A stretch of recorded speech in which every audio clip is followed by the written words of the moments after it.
It's a little noisy. Got the dishwasher on, gotta clean it out. So, while I have a moment, everything's peaceful and wonderful. Girlfriend's been helping me with finding these beers are coming in fast. So October, I'm doing my best to stick with it. So I'm finding plenty of October Munich style, Oktoberfest style. Best one, Paulaner. It's from there. This is imported. This is one of the ones that really started the trend. There used to be a whole lot more, but they've narrowed down. A lot of them got shut down. Different events, World War II, a lot of great breweries from Germany and Belgium had to close down. You know, they couldn't afford it, or things were bad, and just a whole combination. Even America, you know, the funds were going towards the war. So a lot of great breweries got bought out, you know, and we still have some of them like Ham and all that, but very few actually got to stay true, and I think this is one of them.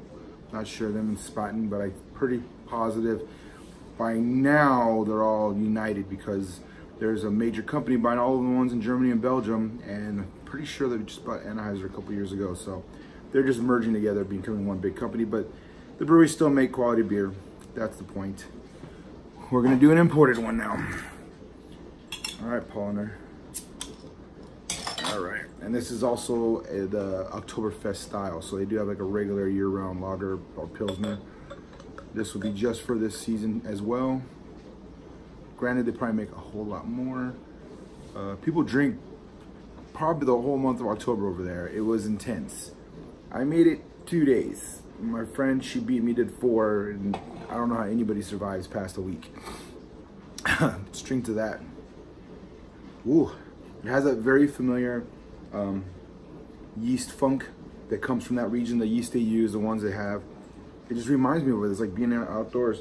A lot of Germany's in the high altitude mountains, so you don't realize it. You think, oh, it's alcohol stronger. No, you're in low oxygen, high altitude, and you're drinking like, oh, I got this. You don't got it. It takes a week to get used to that minimum. Nice.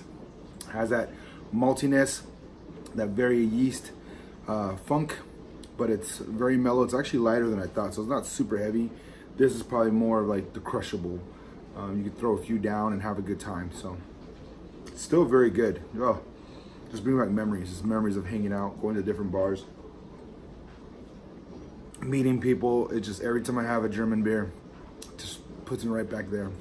So for a German beer, this is definitely one to try. A lot of them don't have super maltiness, but a lot more of them have malt toastiness in it.